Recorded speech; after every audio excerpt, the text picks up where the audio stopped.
Kitchen को आपण को स्वागत और प्रणाम।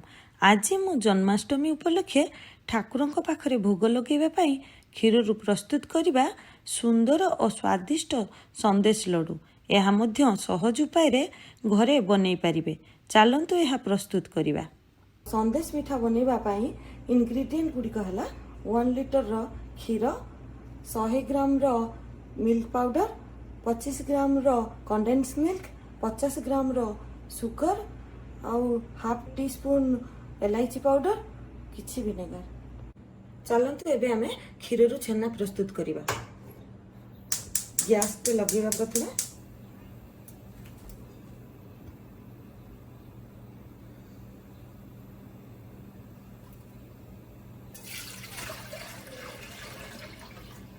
चलतु आम ए क्षीर फुटिबा पर्यंत या छाड़ीदबा।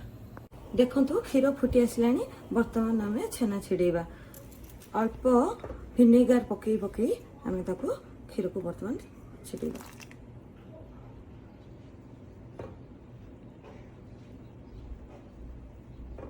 आ टिके दबा।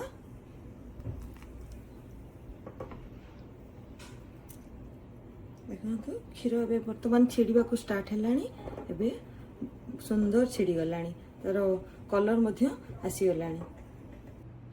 एबे किछि पानी साहाय्य छेनाटी को धोई दबा। देखंतु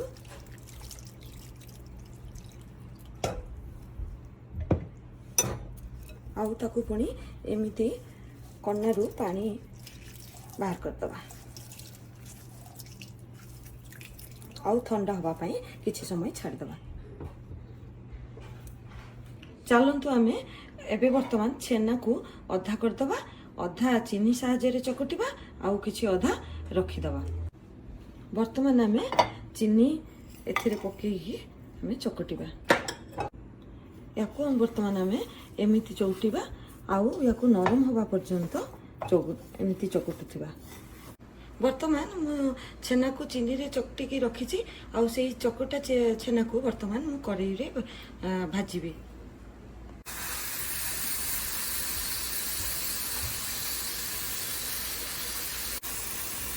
आउ मीडियम फ्लेम रे याको भाजीबा। वर्तमान ये कंडेन्स मिल्क रखिछि ताकू मु पकेई 10 मिनिट टिके भाजीबा।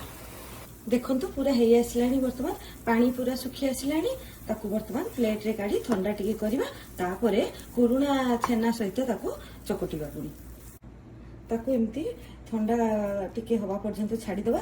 तापरे पूरा से पुरुणा छेना सहित याकू चकटिकी गुल गुल लड्डू तैयारी करिबा। देखंतु आगरु छेना रखिथिली जो छेना ता सहित भजा हिथिबा छेना वर्तमान मिसेईकी चकटिबी पूरा नरम हवा पर्यंत।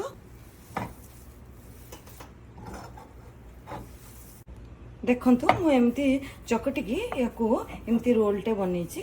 ताकू हमें वर्तमान छोटो छोटो पीस करी काटिकी गोल गोल बनैबा। एमती छोटो छोटो करी काट दबा। वर्तमान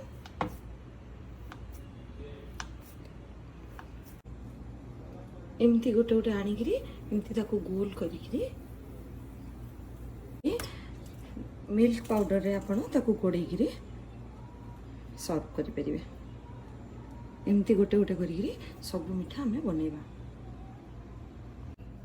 देखंतु केते सुंदर संदेश मिठा हो जाइए। वर्तमान याको हमें वर्तमान खाई परिबा। आउ केमती सॉफ्ट ही मु आपनको देखौछि। देखंतु केते सुंदर है। आपण भी बनांतु। जदि भल लागिला मते लाइक करंतु, शेयर करंतु आउ सब्सक्राइब करंतु। Thank you.